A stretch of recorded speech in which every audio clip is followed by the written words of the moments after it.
Let's go. Let's work. Let's work. Let's work. They gotta stop yelling at us sometimes, bro.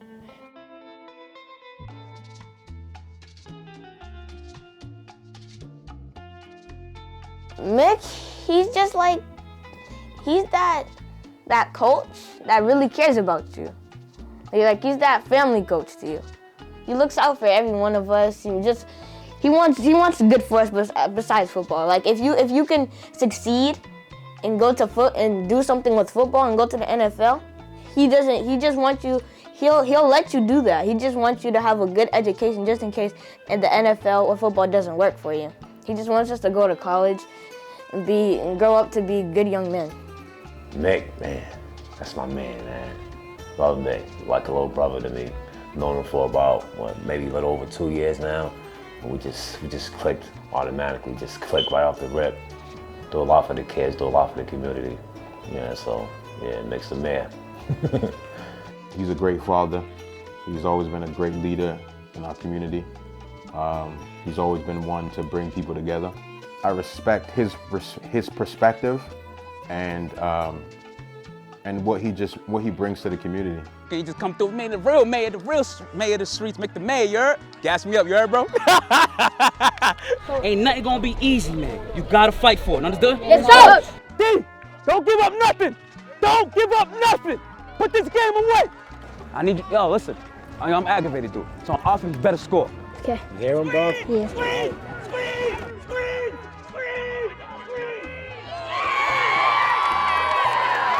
Catch it. Did you hate being the center? Yeah, oh my gosh, dude. Nothing is owned, it's only rented, sucker. It's only 1/2 of football, man. You're supposed to be up 18-0, it's only 7 points.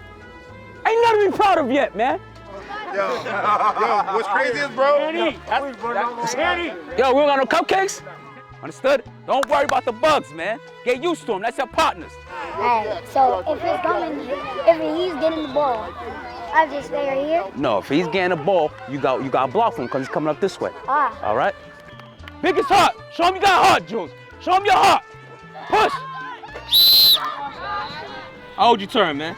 11. Man, say it louder, dude. 11. How old you turn? 11. What'd you have for your birthday? PS5. You got a PS5? Y'all doing way too much talking on the sideline. Way too much.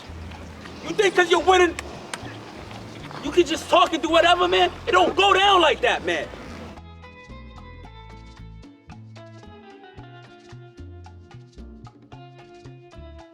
I'm Mick Brunache, aka Mick Da Mayor. With football, my journey started in 2003. I was always too big to play Pop Warner because there used to be the weight limit back then. So when I was able to get to Cathedral, I was finally able to play football. I was captain of the team, early on. Yeah, and from there, man, I just fell in love with football. I fell in love with the brotherhood. It taught me how to, be a leader. It taught me, when I'm challenged, not to give up. I felt like I could have went further with football, but I just didn't have the resources and the opportunity compared to, what guys got now. You know what I mean? Like Cathedral was a small school, and the coaches was good, but they was just coaches from the hood, meaning they didn't have that much connections compared to other schools. So I never really got, a real equal opportunity coming from that small school. So that's actually why I'm like so, knee deep now with these kids. I want them to have all the resources. You know what I mean? I want them to be able to make all the connections so I can, give them an opportunity. And y'all offensive line stances. Get a good base. Get low. And I want you driving. Understood? I should be hearing this pop. Make it pop every time, all right? And drive. Understood? On the whistle. And I actually went back to Cathedral too, and I coached with them. And within the first 2 years of coaching, we went to states 2 years in a row. That's when I really fell in love with coaching, man. Because some of those kids still call me today, man. Well, a majority of those kids still call me today. And I realized how much these kids needed a type of role model, man. They needed a type of extra male figure. And you know, I wasn't the best coach as far as X's and O's. I mean, I knew when I knew my stuff, but even to this day, I still feel like I'm not the best coach. But I feel like I'm the best at connecting with my kids, man. At the best at putting, you know, belief in them. I'm the best at, you know what I'm saying, motivating them. I'm the best at showing them love. I'm the best at understanding that they value. And that's something I'm always going to, like, you know, brag about. I mean, I brag about, oh, X and O's, I'm the best coach, but no, when it comes to being a life coach to these kids, man, I take pride in that. As Amari got older, he went to Brookline to go play Pop Warner. And at first I was just gonna be a sideline father or whatever. And then, you know, I started coaching the youth. And from there, man, that's how I got into Pop Warner. And I've been doing youth sports ever since, you know, just because I feel like there's just so much great schools in Massachusetts that these kids just don't have an opportunity to go to. You know what I'm saying? Like these ISL schools, these private schools. But the change is coming, man. You know, from the work that I've been doing, from the work that Carl Cadet has been doing, you know, being at CM and pulling kids, from the work that Bryson Ross, that's another person that's real low key. He's at Belmont Hill and he's been pulling for kids to get there. Dudes pulling for kids to get to BC High. And you know, and so on. A lot of these kids are getting way better opportunity because there's black and brown coaches that are going to these schools and having an input and pulling from kids, you know, in the community. Stuff like that inspires me to be a better human and a better football coach and be a life coach for these kids, man. Mick is the kind of person that when RJ is with Mick, I don't worry about anything because I know Mick got him. He's very caring. He's very loving. He will do anything. He shows love to everyone, and he's always willing to help. Even if he's dog tired, you know, even if he has so many things on his plate, he's still going to find a way to make it happen. And I appreciate Mick so much for that because I feel like he's a very positive male figure for RJ. RJ looks up to him and he always says great things about him. His passion for wanting to help the kids, and not just with football, but all around, you know, making sure that these kids are, you know, getting their schoolwork done and just being good people, you know, teaching them how to have conversations and just being there for them. I feel like Mick has really grown to just show who he really is, you know, what his core values are and what mark he wants to leave on the world, you know, for himself, for his son, for his family. I think it's beautiful. It's about to be mic'd up, bro. Mic'd up. Oh, bet. Bet. Oh, bet. The bet. Of course it's bet.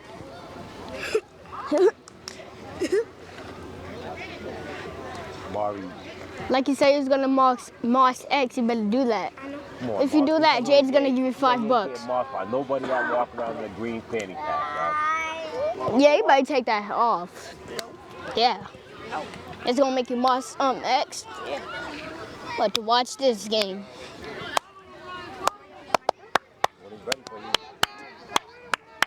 Been mic'd up talk. Oh, what we got here? Oh! So, what does family mean to you? Family means like love, and it doesn't always mean blood, but it means like a relationship with somebody and like a loyalty. And like blood doesn't really mean anything because like I have a lot of friends who feel like family to me. Like Jerry, he might not be blood related to me, but he always feels like family to me. So there's a couple people on the team who I always feel like family with. And like I feel like they're like my brothers, like Aiden. We might be cousins, but I feel like he's like my brother sometimes. You know what the turkey sound is like? Hmm? You know what the turkey sound is? No.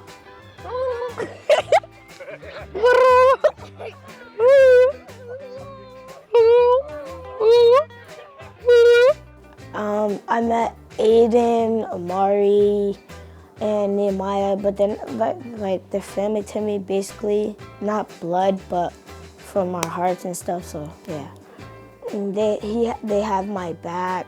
Say like I'm arguing with somebody from a different team, they say don't worry about them, just talk with your parents and stuff. So the word family means to me is like if you're going through something, they're gonna help you no matter what. Like, if I ever need help, they're gonna help me. And if they ever need help, I'm gonna help them. So that's what family means to me. Right? That's family. They're Panthers great. So we're having fun. Don't take it serious, all right? But I want y'all to somewhat take it serious and still beat their butts. Smash them. All right? Beat their butts. And I need, beat the brakes off, and I need y'all to get some interceptions. Picks, baby. Let's get some picks, man. Let's pick them apart, all right? Coach, Come on. Panthers on 3, family on 6. 1, 2, 3. Hey, 4, 5, 6. Hey. Nxt Era was a DJ crew and a music crew. And it was founded and created by Eves. Eves brought me on board, and I was a DJ, I was a hype man. I did a lot of work in the city, you know what I mean? Just, the whole Mick, I had first my name was Mick Swagger, then now I went to Mick Da Mayor, and I was all through music and throwing parties and nightclubs. And so, when I started getting into the whole youth stuff, I said, man, because the whole meaning of the Nxt Era is we are the next era, we are the next generation, man. We are the culture, you know what I'm saying? And when me and Eves was doing business, man, it was like, yo, all these older DJs and promoters and all that, they've been around. Like, we the Nxt Era, man. We the new juice, man. We the wave. And it just kind of correlated to what I want to do for the youth. And so I had a conversation with Eves. I said, yo, man, we've been doing this DJ stuff and party stuff for a long time, man. Like, I done conquered this shit already, man. I'm already a top dog in this shit. Like, I want to do shit and put my full heart and energy into these kids, man. So, you being my partner, yo, I want to do Nxt Era Panthers, and I want to do this because these kids are the next era. These kids are the future. And Eves was like, yo, man, you the boss, man. You the man. So, yo, do your thing. And Panthers, I got the name Panthers from because I was a Cathedral Panther. It was Cathedral Panther. So now I was like, yo, I want to take what I came from and what I'm part of and bring it together, and that's how I created Nxt Era Panthers. Yeah. Hey. It's a head. You want the toss. What would you like to do? So the ball, first half or second half? Ball first? We want the ball first. Okay. Ball first, all right. Yep. Defense first.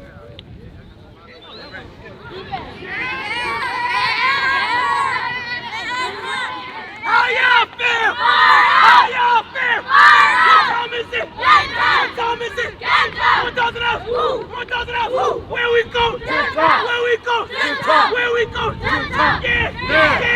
Who got my back? Who got my back? Who got my back?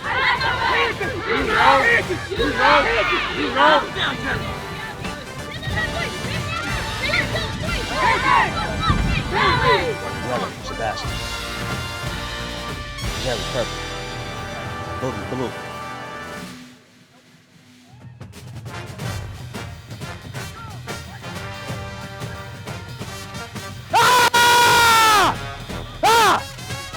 Let's go! Let's work! Let's work! Let's work! I'll take the one.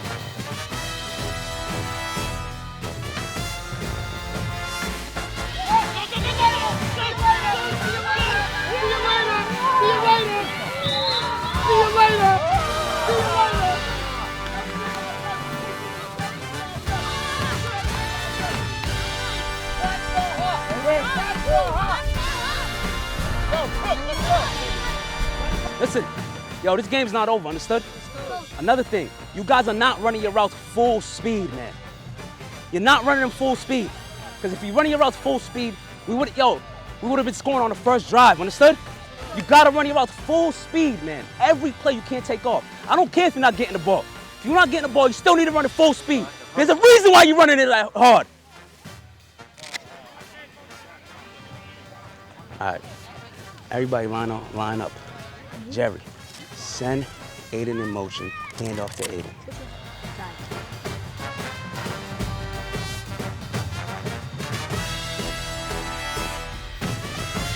Ah! Good job, Alex! Throw it down.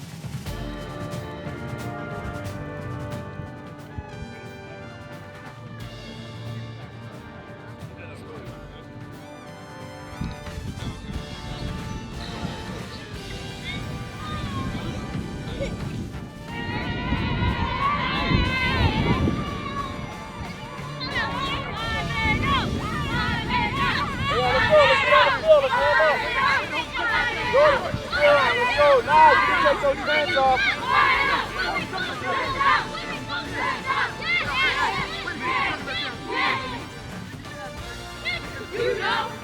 You know,